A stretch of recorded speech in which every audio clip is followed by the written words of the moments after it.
আসসালামু আলাইকুম। বাংলা ভিডিও নিউজে আপনাদেরকে স্বাগত জানাচ্ছি।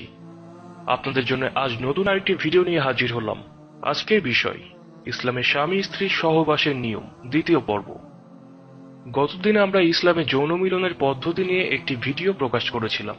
আপনাদেরকে ধন্যবাদ জানাচ্ছি যে আপনারা আগের ভিডিওটি নিয়ে অনেক ভালো ভালো মন্তব্য করেছেন আমাদের ফেসবুক ইনবক্সে, এবং আপনারা এই রকম আরো ভিডিও দেখতে চেয়েছেন বলে জানিয়েছিলেন। তো আজ আপনাদের জন্য নিয়ে এলাম সেই ভিডিওর দ্বিতীয় পর্ব। আপনারা যারা আগের পর্বটি দেখেননি তারা এই চ্যানেলের পূর্বের ভিডিও থেকে দেখে নিতে পারেন, অথবা নিচের ডিসক্রিপশনে আগের ভিডিও লিঙ্কটি দেওয়া আছে, সেখানে ক্লিক করে দেখে নিতে পারেন। তবে এখন না দেখলেও অসুবিধা নেই, কারণ আপনাদের সুবিধার্থে আজকের আলোচনার মধ্যেই শুরুতেই গত পর্বের বিষয় নিয়েও সংক্ষেপে আলোচনা করব। গত পর্বে আমরা জেনেছিলাম স্বামী স্ত্রী উভয়ই পাক পবিত্র থাকবে। মুস্তাহাব হলো বিসমিল্লাহ বলে সহবাস শুরু করা। ভুলে গেলে যখন বীর্যপাতের পূর্বে মনে মনে পড়ে নেবে।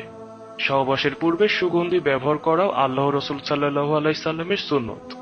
সকল দুর্গন্ধ জাতীয় জিনিস পরিহার করা উচিত।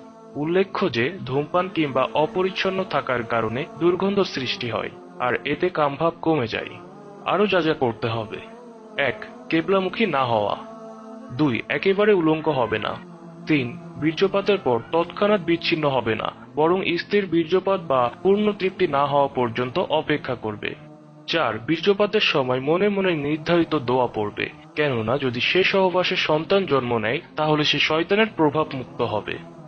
এবার আজকের আলোচনা শুরু করা যাক। আমরা অনেকেই হয়তো ইসলামিক শরীয়ত মোতাবেক সহবাসের স্বাভাবিক নিয়ম বা পন্থা সম্পর্কে জানি না। এখানে এ বিষয়ে একটু ধারণা দেওয়া হলো।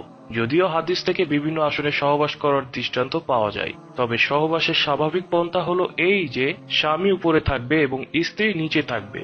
প্রত্যেক প্রাণীর ক্ষেত্রেও এই স্বাভাবিক পন্থা পরিলক্ষিত হয়।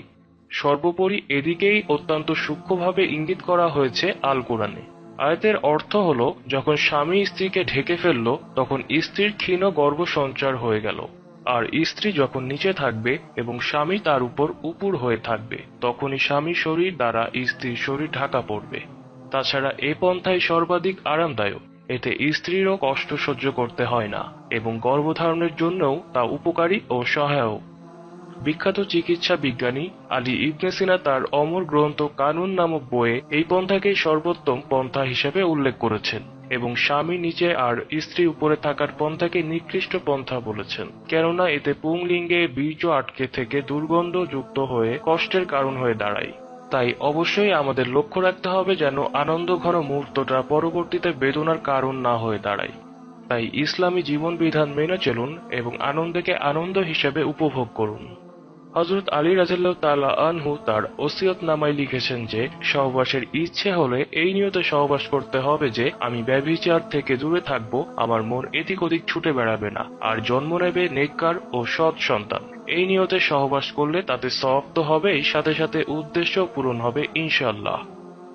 আমাদের ইসলামী সমাজে প্রচলিত কিছু নিয়ম কানুন: ফলবান গাছের নিচে স্ত্রী সহবাস করবে না।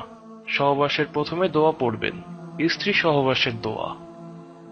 এই দোয়ার অর্থ: আল্লাহর নামে, হে আল্লাহ, আপনি আমাদের থেকে শয়তানকে দূরে রাখুন, এবং আমাদেরকে আপনি যে সন্তান দান করবেন তার থেকেও শয়তানকে দূরে রাখুন। তারপর স্ত্রীকে আলিঙ্গন করবেন। স্ত্রী যদি ইচ্ছা হয় তখন তাকে ভালোবাসা দিবে এবং আদর সোহাগ দিবে, চুম্বন দিবে। তখন উভয়ের মনের পূর্ণ আশা হবে সহবাস। তখন বিসমিল্লাহ বলে শুরু করবেন। স্ত্রী সহবাস করার সময় নিজের স্ত্রীর রূপ দর্শন, শরীর স্পর্শন ও সহবাসের সুফলের প্রতি মনোনিবেশ করা ছাড়া অন্য সুন্দরী বালিকার রূপের কল্পনা বা তাহার সহিত মিলন সুখের চিন্তা করবেন না, এবং স্ত্রীরও তাই করা উচিত। আল্লাহ তাআলা আমাদেরকে ইসলামী বিধান অনুযায়ী মেনে চলার তৌফিক দান করুন, আমিন। আজ এই পর্যন্তই। ভিডিওটি ভালো লাগলে লাইক এবং শেয়ার এবং কমেন্ট করবেন। এছাড়া আগামী পর্বের ভিডিওটি দেখতে এবং নিয়মিত এরকম ভিডিও পেতে চাইলে চ্যানেলটি সাবস্ক্রাইব করুন। আর কোনো ভুল ভ্রান্তি থাকলে ক্ষমা করবেন। সবাইকে ধন্যবাদ। আল্লাহ হাফেজ।